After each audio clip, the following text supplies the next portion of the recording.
Hey guys. So I usually don't do two videos in a row. In fact, I haven't been doing a lot of videos recently at all.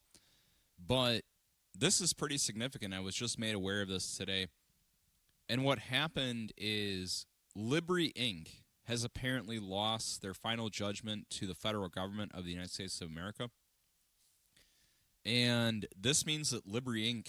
is going away. So I wanted to make a video to thank the LBRY team for what they've done. This is quite a few developers. If you go on the GitHub project, a lot of people have worked on it. I think it's upwards of 500, possibly even more developers have contributed to the open source technology that is the LBRY app and the LBRY blockchain and the LBRY idea, right? This was a revolutionary idea.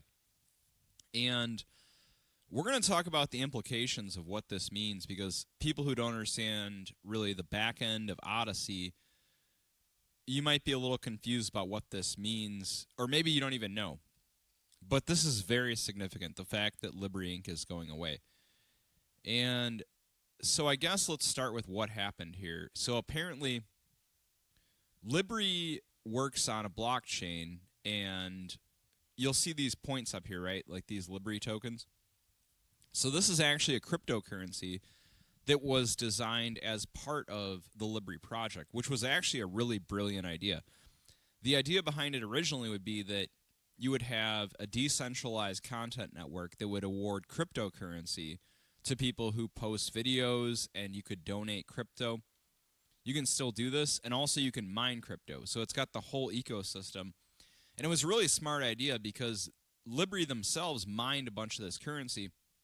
So I think the idea was, all right, let's create this decentralized content network that then they could cash out on eventually, which they actually deserve to do. There's no reason that after doing all this work to design this incredible decentralized app for content delivery, and it was uncensored. I mean, the actual desktop app is completely uncensored. Like, I demonstrated that even a guy like HT, Handsome Truth, who got banned from Odysee, you could still access his content using the LBRY app. And I pointed this out. I think it was in the Goyim TV chat.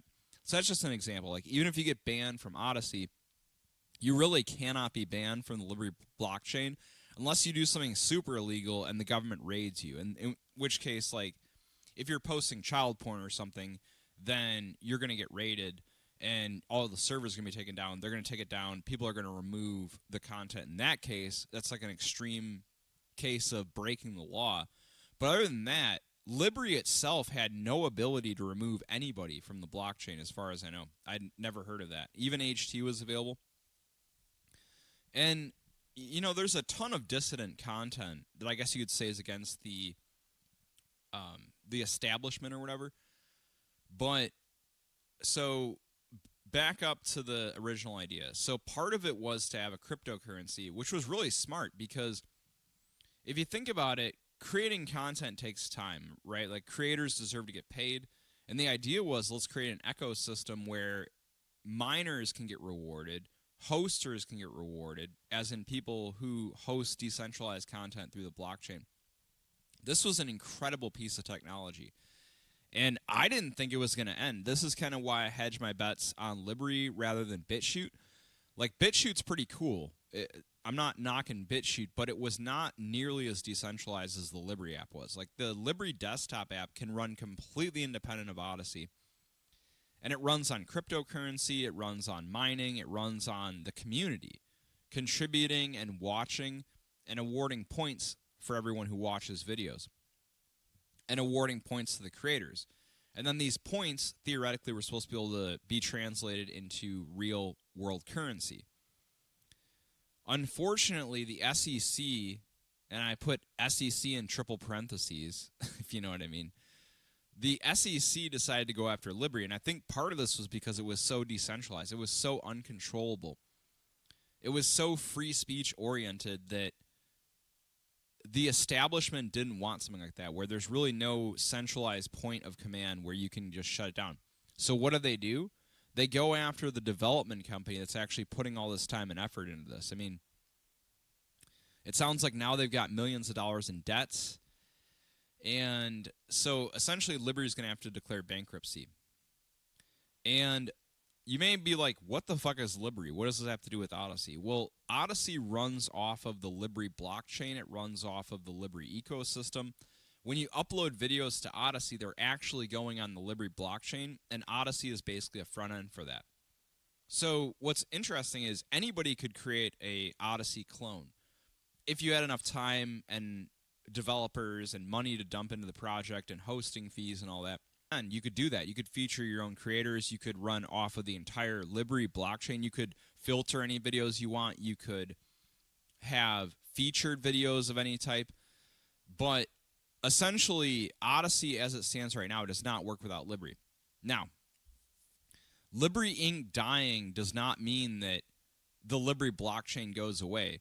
But the big problem is the fact that a lot of these videos that we've created, like all these videos that are hosted on Odysee, are actually hosted on LBRY, and LBRY Inc. were the ones that were keeping those servers alive for the most part. There are definitely people running the desktop app that are serving their own videos and serving other videos. And this kind of gets into where we go from here, right? Like, we have to make a decision. Are we going to jump platforms? But I don't think that the LBRY project is worth abandoning. However, LBRY themselves were the ones who were running most of these nodes. They were running most of the hosting. So we are in danger of losing a lot of our content. And not because it won't be available. Like, somebody somewhere will probably be hosting a video here and there through the desktop app. But the vast majority of them were hosted through LBRY Inc. So basically, when that gets shut down, it means that all of your old videos could potentially become unavailable. And so what I recommend doing is definitely downloading a copy of all your videos while you still can, if they're not backed up on other platforms.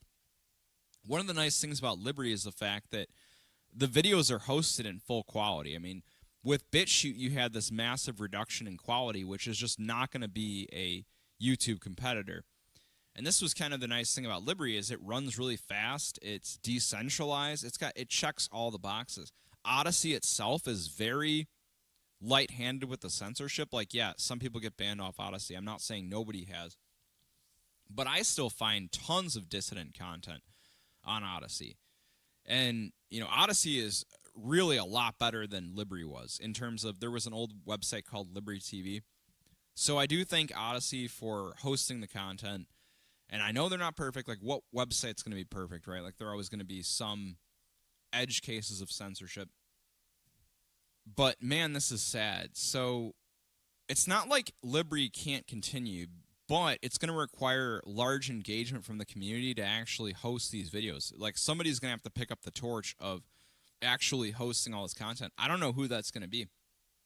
Like, for me, I have a DSL connection where I live. I think it's like 66 meg down. It's only 2.5 up. So I don't have any upload capacity. I might switch to fiber or something. But even if I decide to run a LBRY node, which I might do that, I'd have to upgrade my hard drives. Like, my computer's not really set up for hosting videos. It's just not. And I only have a desktop computer. I don't really have a server set up. But luckily, LBRY has given us the tools to kind of continue this into the future, but it's going to require more community engagement. And, you know, I wanted to say also that, like, thanks so much to the LBRY team for doing this. I mean, I'm so sad to see this happen. Like, the SEC come down on LBRY like this after all the work they did, after all the time they put in. Like, Jeremy Kauffman, you know, he might have, I think a while ago, LBRY said something about, like, we don't want anti-Zionist posts on our network, but we'll tolerate it. But the reality is that they have tolerated us for the most part. Like I said, even HT's videos are still available on LBRY. So they didn't take them down, really. It's just Odysee did. And I think part of that was, like, DDoSing the website. Like, every time HT would stream, people would start DDoSing the entire website.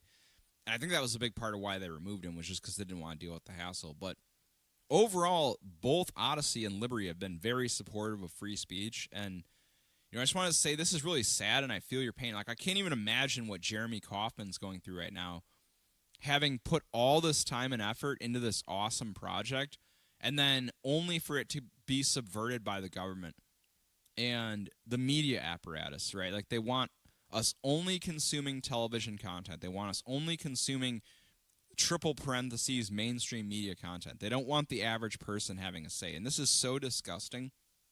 Like that this is what the government would do with their time, is not attack Sam Bankman-Fried, who extorted, or I don't know what the word would be, scammed billions off of investors. Like, that free right now, not even getting prosecuted with anything because nepotism. But somehow the government has time to go after this independent video project that was fucking amazing. Like, if you look at the source code, I'm a programmer myself by trade. When I looked at the source code, it was incredible what these people had done. You know, I think the live streaming on Odysee is not on decentralized. It's not decentralized as far as I know. But all the video hosting is. And that's a huge win. And the thing is, people will say, well, just move to this platform, just move to that platform. But what they don't understand is that scalability is a problem. And that's what LBRY had kind of envisioned for the future, was scalability. You can only operate a video website for so long if you're hosting the videos. You can only operate it for so long before the operating costs become more than what you're taking in. And this is because of you're not decentralizing the content delivery. You're not decentralizing the hosting. This is exactly what VidMe said, an old YouTube alternative / competitor.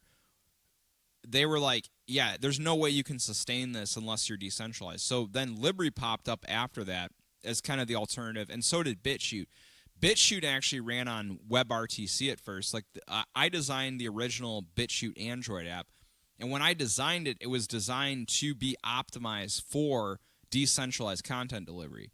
And this was through cell phones, right? Like, which I'm not sure, being more technologically aware now, I don't think that actually hosting videos on cell phones is a good idea, but I had my heart in the right place. Like, the idea was, we're going to serve these videos through WebRTC, so when you're watching the video, you're also serving. And LBRY took the BitChute idea and put it on steroids, times like 1,000. I mean, it was, they had every base cornered except for the legal one, and that was crazy that somehow these people got taken down. And I think part of it, if you read this post, was the fact that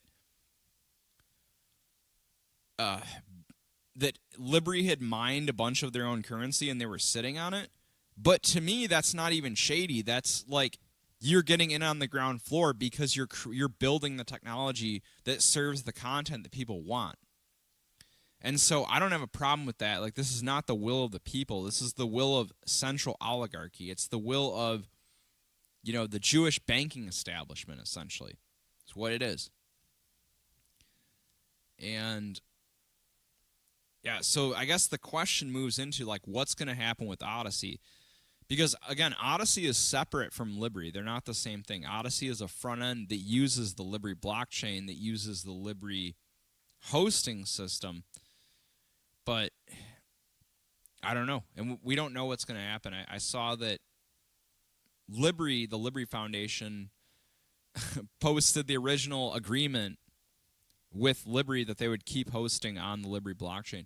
And again, this doesn't mean that LBRY is going away, but LBRY Inc. were the main people that had the investors that were actually dumping all the time and effort into improving the system itself. So now that's gone. You still have the LBRY Foundation, which is a nonprofit, but without having any type of income or investors or anything, the development's likely going to stagnate. So developers can still contribute to this, but I saw in the post something like the GitHub account for LBRY Inc. might be forfeited to whoever can, essentially, like, somebody's going to buy it out, basically. So we have to be very careful with, like, are we going to keep trusting this platform in the future? And we have to kind of keep our eye on it. Luckily, it's all open source, so everything that's done with the old LBRY blockchain can, for one thing, be forked by anybody. So the entire LBRY project, because it's open source, can be forked, which means you can take all the work that's been done, aside from the network itself, but all the code and everything to actually run the network, that can be forked by anybody. And you can maintain it, you can do whatever you want with it, but the question's like, what's going to happen because of this? But, man, this is just so sad. Like, they did so much work to create this, and this is what always happens, is like, these different platforms do all this work to kind of create an alternative for us, and then they just end up getting attacked from one way or another, whether it's network attacks, whether it's legal attacks, whether it's financial attacks. That happens all the time. And all of this in the name of just being able to speak your mind. Like, there is such a concentrated effort to just control the content completely, like with an iron fist. Very communist idea. These are not fascists we're dealing with, they're communists, and they do not want us having a say in anything. But yeah, that's the gist of it. And yeah, I mean, I guess if something happens to LBRY, I'm going to move platforms, but it just sucks we have to keep doing this. We have to keep...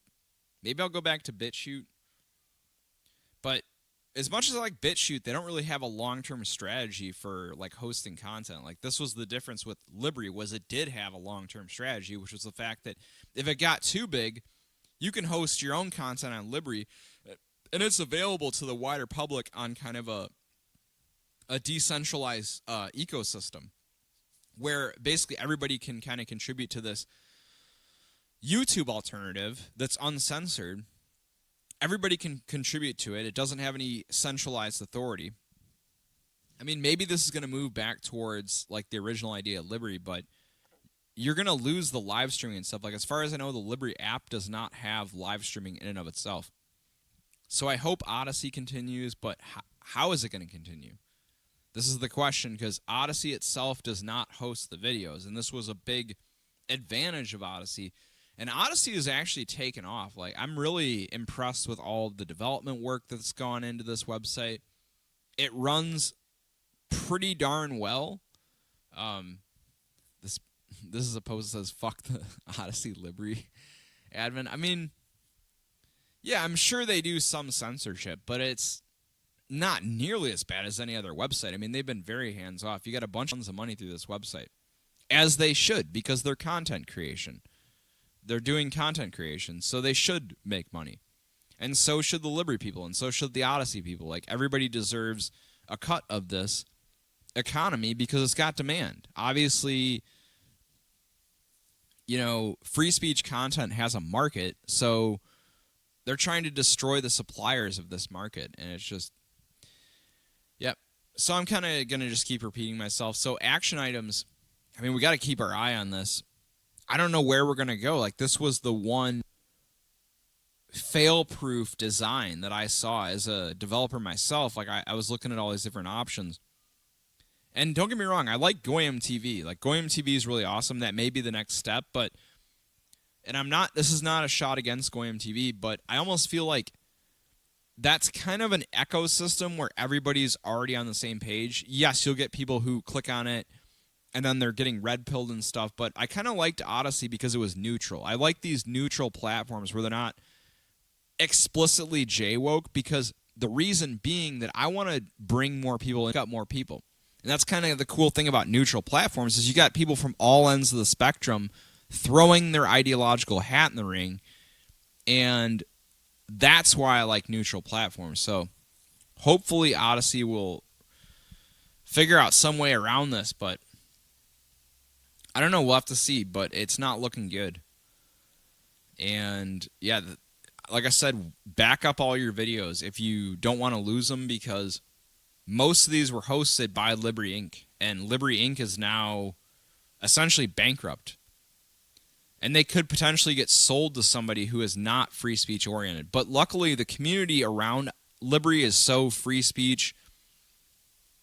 Free speech is so built into the LBRY community in and of itself, as that's why it was founded, that they're not nearly going to have the amount of development work happening if it strays away from that. And a lot of the LBRY developers knew that we needed a decentralized platform. I didn't contribute to the code personally, but I know that a lot of the developers who do contribute to the code, who do work on it, were entirely based around the fact that finally we had a decentralized type of network for content delivery. So that may be a little long. Anyway, thanks to LBRY, thanks to Jeremy Kauffman. I'm so sorry this happened. Like, it's so sad, and how we have to keep bouncing platform to platform to platform to be able to just speak legal speech. So, see you guys in the next one.